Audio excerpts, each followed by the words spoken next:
Northeast of the Sioux, there lies a wide sweep of virgin pine woods. It is the Mississagi Provincial Forest. In May 1948, the long black arm of human carelessness that causes 9 out of 10 forest fires reached into this green timberland and set it ablaze.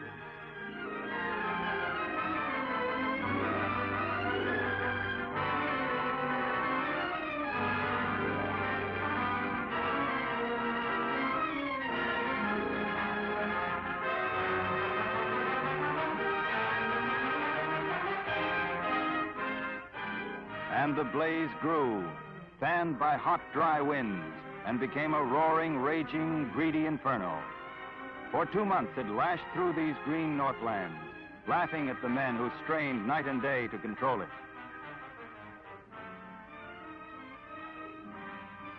Half a million acres gone, and a great silence fell upon the land. It was the stillness of emptiness where nothing lived. In Toronto, the Minister of Lands and Forests held an urgent meeting to discuss timber salvage in the area.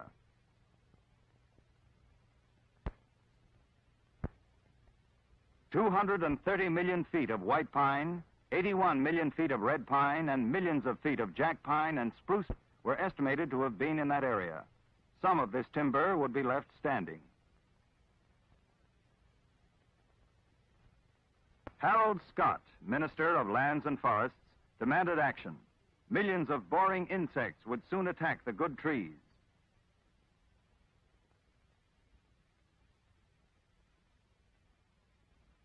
So the tremendous job of salvage began. The Department of Lands and Forests went into action at once. It was time for speed. Crews and aircraft were detailed for photographic duty, for the whole area had to be mapped out carefully.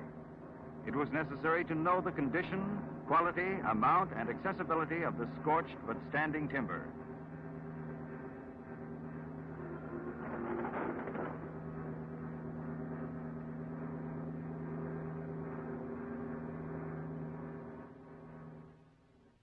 They processed the air photos quickly, and when they were ready, they were forwarded to experienced foresters who moved into the woods with caliper and compass, marking the salvageable areas.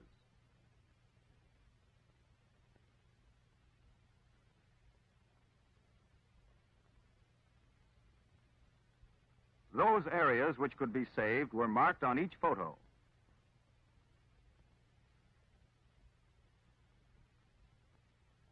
The district forester, a busy man whose job was to coordinate the work of many crews in the salvage operation, checked the findings of the foresters, making certain that the photographs contained all possible information.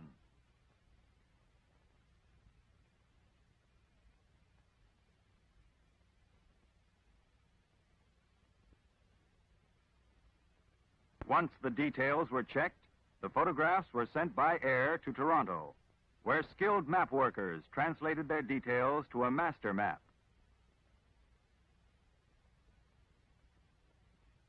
Lumbermen hesitated. It was a big gamble. They agreed to work for the department.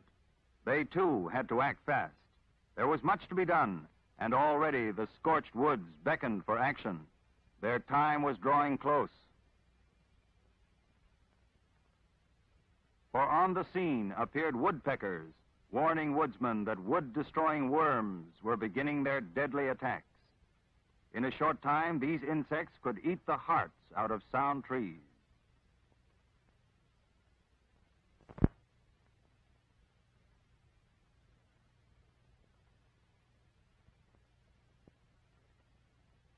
Action wasn't long in coming. Heavy bulldozers smashed their way into the burned woods, closely followed by the operators, who picked out sites for their mills and camps.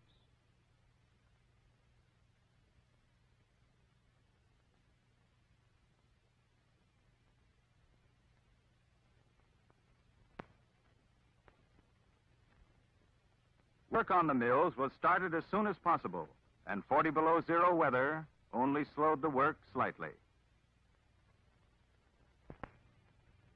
Forms were built, equipment brought in, cement was poured, for the mills had to be ready.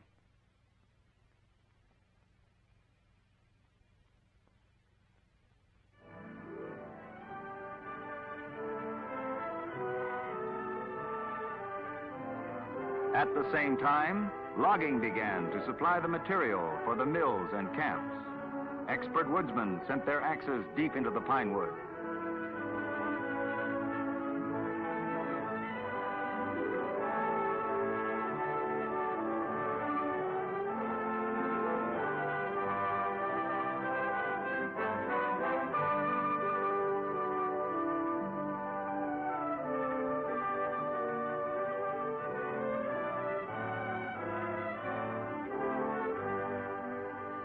They were husky Ontario woodsmen, these lumberjacks, equal to the task, conscious that on their brawn, speed, and skill much depended.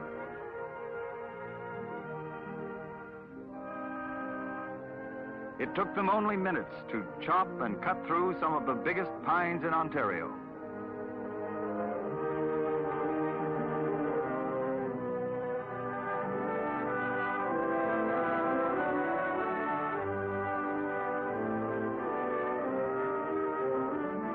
It took minutes, too, to measure a log, slice it through with a flashing saw, and move on to the next one.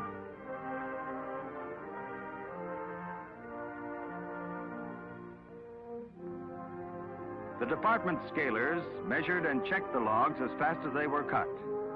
In all logging operations on Crown lands, both lumbermen and the Crown itself must pay a royalty for each log cut to the people of Ontario for the privilege of cutting in public-owned forests.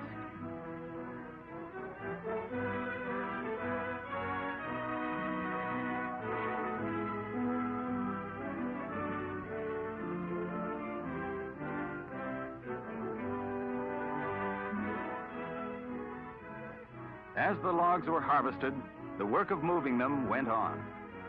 Sleighs were loaded by horse-drawn jammers. All available equipment was put to use.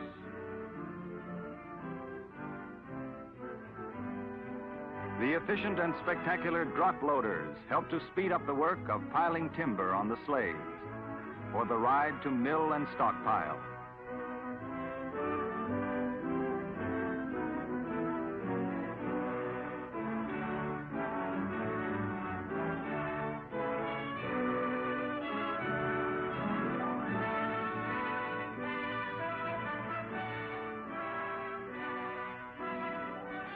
Logs, proud members of Ontario's virgin forest land, salvaged from the ravages of fire. And they were hauled quickly over the rough bush roads.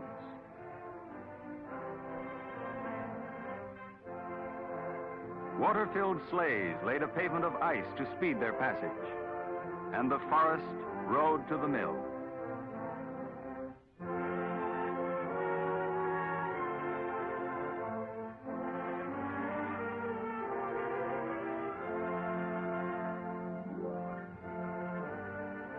The useful jack pine was soon sliced into railway ties. Jack pine is the first wood to be attacked by boring insects. It was cut and shipped first.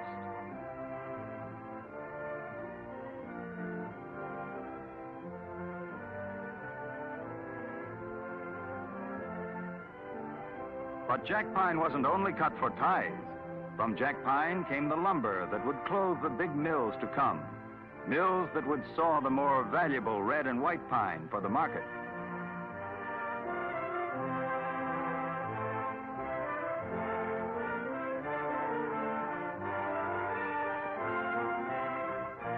The big mills were soon running, ready to bite into the white pine salvaged from the burned wilderness. And those pine logs arrived, scorched outside, but with sound and solid hearts.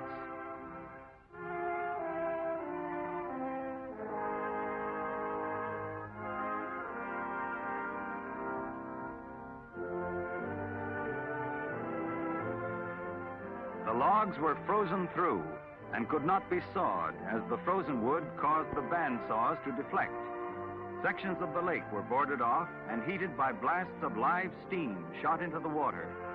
Even in below zero weather, the water was too hot for human hands.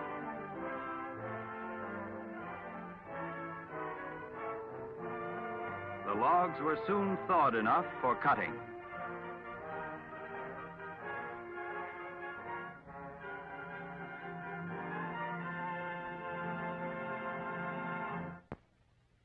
And the lumber came out of the mill, straight and true, saved from the burned land. No time was wasted shipping lumber. Men and materials were needed to bring the logs out of the bush. So the giant stockpiles grew.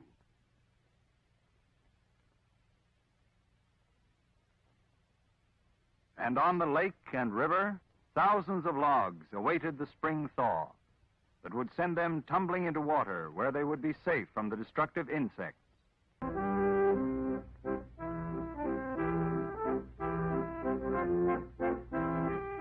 Back in camp, the men relaxed, tired after a busy day, and life was good.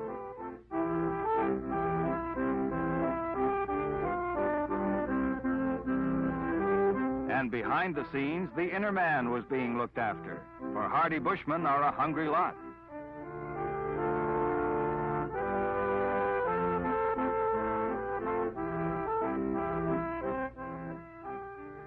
It's chow time in the bush.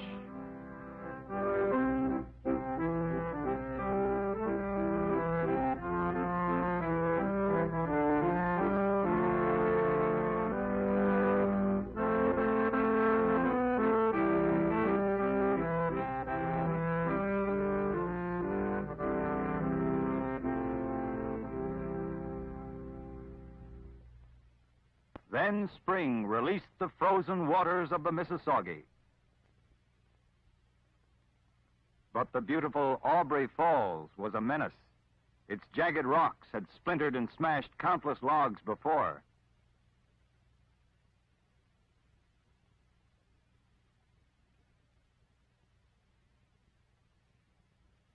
To bypass this obstacle, loggers had built a gigantic wooden flume over a mile long to carry the precious wood safely. The river driver had to guide the logs straight into the flume. There was no room for error, for if one log turned sideways and jammed, the pileup would smash the thin sides of the flume.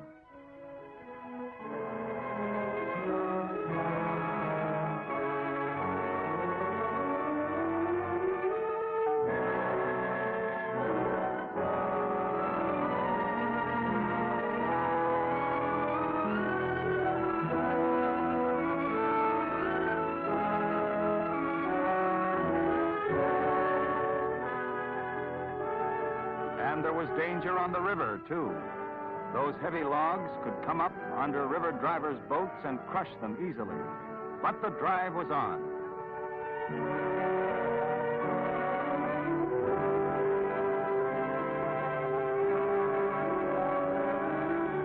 Logs had to be dragged into the stream and sent on their way. In icy cold water up to their hips, the river drivers pushed and hauled the great logs. They worked with pike pole and peavey to get them back into the swirling Mississagi.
It was hard, dangerous work, needing constant vigilance. For when things started, they had to move fast. Those holes let water out, for in logging, there's no place for heavy feet.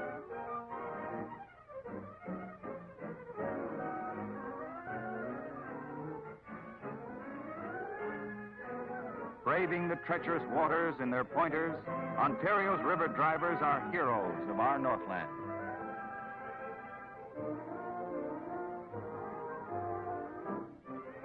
Danger is in their blood, and it lies around every turn of the river, every grinding log and every hidden rock. One mistake could mean death. One dropped oar, destruction.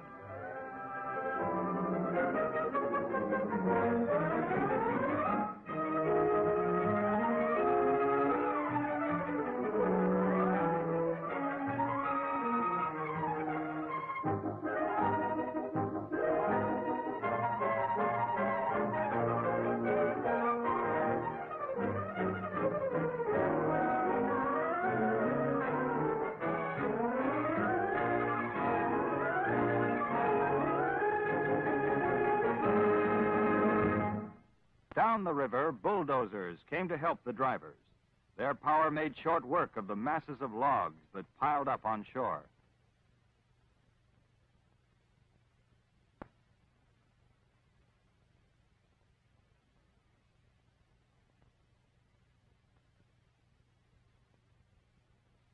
Center jams called for drastic action to get them on the move again. The answer? Dynamite.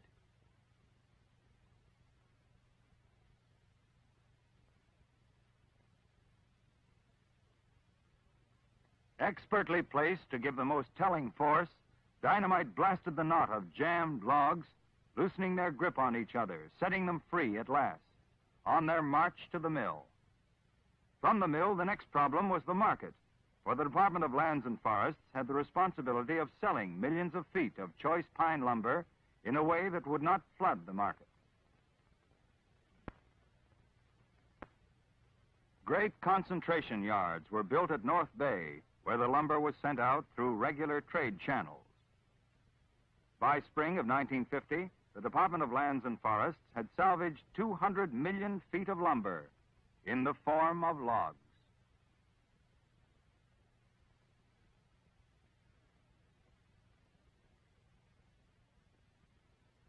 Soon the salvaged lumber began to pour into the concentration yard, where it was stacked in great piles.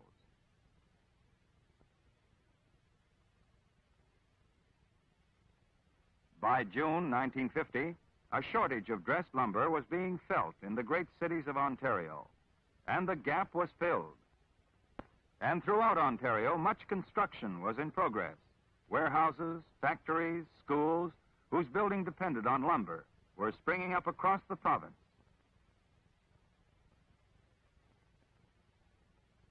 Lumber for beams, lumber for trusses, lumber for forms were needed, and the burned forest supplied it.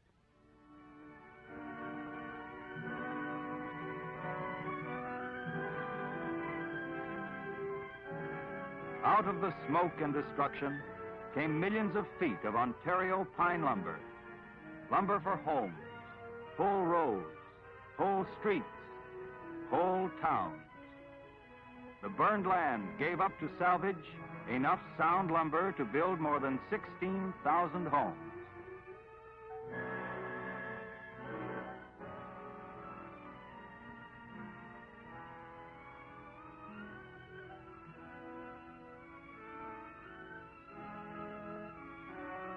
This is the spectacular story of a war against destruction, carried out under great odds, saved as part of its duty to the people of Ontario, owners of our forests.